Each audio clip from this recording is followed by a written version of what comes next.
শোভা educational training সেন্টারের উদ্যোগে নার্সিংয়ে GDA কোর্সের ছাত্রছাত্রীদের জন্য শংসাপত্র দেওয়া হলো।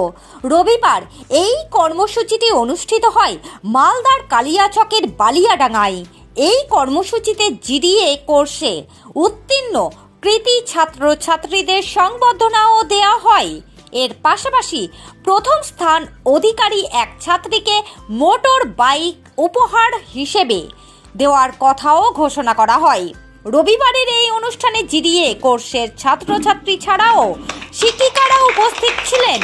এছাড়াও শোভা এডুকেশনাল ট্রেনিং সেন্টারের ডিরেক্টর রাজেশ মহালদার, মালদার 16 মাইল এলাকায় অবস্থিত এসএস নার্সিং হোমের কর্ণধার নজমুল আলম সহ শোভা মহিলা মঙ্গল সমিতির বহু সোশ্যাল ওয়ার্কাররা উপস্থিত ছিলেন। সংস্থার তরফে জানানো হয়, শোভা এডুকেশনাল ট্রেনিং সেন্টারের উচ্চমানের শিক্ষিকাদের দ্বারা ছাত্রছাত্রীদের অত্যন্ত যত্ন সহকারে জিডিএ কোর্স করানো হয়। তুমি কত নাম্বার পেয়েছো? 98%। একমাত্র আমি ম্যাম এবং স্যারের জন্যই আমি এই জায়গাতে আসতে পেরেছি। মানে আমি পার ডে 4 ঘন্টা এখানে পড়াশোনা করতাম হোস্টেলে থেকে, আর তারপরে নার্সিংহোমে গিয়ে 12 ঘন্টা নাইট ডিউটি মানে প্র্যাকটিক্যাল শিখতাম। নাম কি তোমার? আমিনা খাতুন। তো আমি যাদের শিক্ষাদান করেছি আমি দেখেছি যে এখানে মানে কি বলবো, তাদের নিজেদের চেষ্টাটা অনেক বেশি ইম্পর্টেন্ট। যেমন আমাদের আমেনা খাতুন আমরা দেখলাম যে ও ফার্স্ট হয়েছে। তো প্রথমত ওর হচ্ছে অনেক বেশি ইচ্ছে ছিল, প্লাস ও অনেক বেশি চেষ্টা করেছিল, ও অনেক বেশি এফোর্ট দিয়েছিল জিনিসটাতে। এখানে আরও অনেকেই ভালো স্টুডেন্ট ছিল, তারা পারলো না, কারণ মানুষের নিজের এফোর্টটাই মেন। তো তারা যদি মানে কেউ যদি চায় যে আমি পারবো, তো সে অবশ্যই পারবে, এটাই আমি বলতে চাই। যারা নার্সিং ট্রেনিং করতে চায় এবং এই নার্সিং পেশায় আসতে চায় তাদের উদ্দেশ্যে কি বার্তা দেবেন? তাদের উদ্দেশ্যে বার্তা দেব যে তাদের মধ্যে সহনশীলতার একটা গুণটা বজায় রাখতে হবে। সেই সহনশীলতার গুণটা তাদের মধ্যে গড়ে তুলতে হবে এবং তাদেরকে নিজেদেরকে মানে মনস্থির করতে হবে যে আমি কি করতে চাই এবং আমার কি প্যাশন কি হবে, সে সমস্ত কিছু তাদেরকে দেখতে বলবো, তাদেরকে ফলো করতে বলবো। শোভা এডুকেশনাল ট্রেনিং সেন্টারে আমি ফেব্রুয়ারি মাসের 1 তারিখ থেকে আমার মনে আছে আমি জয়েন করেছিলাম। তো সেদিন থেকে শুরু করে এখানে ভালোই রুলস রেগুলেশন দেখেছি, সমস্ত কিছু ভালো করে কাজ মেনটেন করা হয়, প্রোগ্রামগুলো ভালো করে করা হয়। তো এই সংস্থা যেন আরও পরবর্তীতে বড় হয় এবং স্যারের জন্য আরও পরবর্তীতে স্টুডেন্ট আসে, আমি এটাই চাইবো। আমার নাম মৌসুমী মণ্ডল, আমি মালদা মেডিকেল কলেজ এবং হসপিটাল থেকে 3 বছরের জিএনএম নার্সিং ট্রেনিং যে কোর্সটা হয় সেটা কমপ্লিট করেছি। হ্যাঁ, এবং এখানে এখন শিক্ষকতায় নিযুক্ত আছি।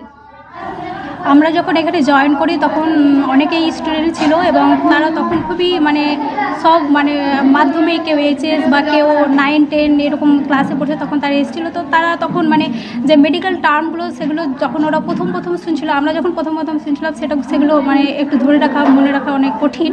তো তারা তখন পারছিল না বা ভুলে যেত। কিন্তু তারপর আস্তে আস্তে যেভাবে ওদের পড়ানো হলো, এক্সাম হলো, ক্লাস টেস্ট হলো, এভাবে প্র্যাকটিক্যাল শেখানো হলো। তো আস্তে আস্তে মাঝখানে মানে তারপর ওরা নার্সিংহোমে যেত, প্র্যাকটিস করতো। এই করে মানে শেষের দিকে দেখা যাচ্ছে ওরা একদম অনেকটাই শিখে গেছে এবং আমি আশা রাখি যে ওরা ভবিষ্যতে আরও ভালো করে শিখবে, এটাই আমি আশা রাখি। যারা করতে চাইছো কেমন জিডিএ কোর্সটা হবে, আমি বলবো যে জিডিএ কোর্সটা অবশ্যই ভালো এবং তোমরা করো, যাদের নিজের পায়ে দাঁড়ানোর ইচ্ছে। আমার নাম হচ্ছে নীলিমা মণ্ডল, আমি Malda medical college and hospital থেকে আমি জিএনএম পাস আউট করেছি 2022-এ। বিশেষ করে জিডিএ যে জেনারেল ডিউটি অ্যাসিস্ট্যান্ট, নার্সদের বা ডক্টরদের সহায়ক হিসাবে যে কাজ বর্তমান সরকার, পশ্চিমবঙ্গ সরকার থেকে আর এনএসডিসি ন্যাশনাল ডেভেলপমেন্ট কর্পোরেশন থেকে যে কাজগুলো করানো হচ্ছে, সেগুলো ছাত্রছাত্রীদের নিজের আত্মবিশ্বাস অর্জনের জন্য খুব সুন্দরভাবে কাজ করবে। বিশেষ করে আশেপাশে যেসব প্রাইভেট নার্সিংহোমগুলো আছে সেখানে তাদের কর্মসংস্থানের একটা সুযোগের ব্যবস্থা করেছেন। ভবিষ্যতে সরকারিভাবেও এই কর্মসংস্থানের ব্যবস্থা সরকার করবে, এরকম সম্ভাবনা আছে।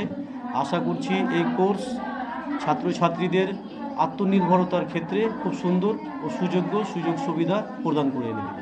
আশা করছি এখান থেকে যারা স্টুডেন্টগুলো বেরোবে ভবিষ্যতে অবশ্যই তারা কর্মমুখী হবে, এই বিষয়ে কোনো সন্দেহ নেই। আপনার নাম, পরিচয়? লাল মোহাম্মদ শেখ, শোভা এডুকেশনাল ট্রেনিং সেন্টারের পরিচালক হিসাবে কাজ করছি।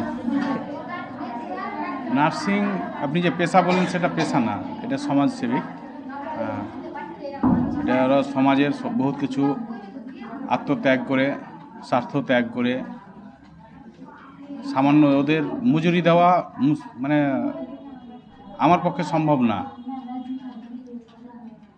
একজন নার্স স্টাফ হিসেবে মানুষের কাছে যেভাবে ওরা পরিষেবা দিয়ে থাকে পয়সা দিয়ে ওদের সমান করা যায় না। তাদের যে সেবা, তাদের সেবা পয়সায় সমান হবে না।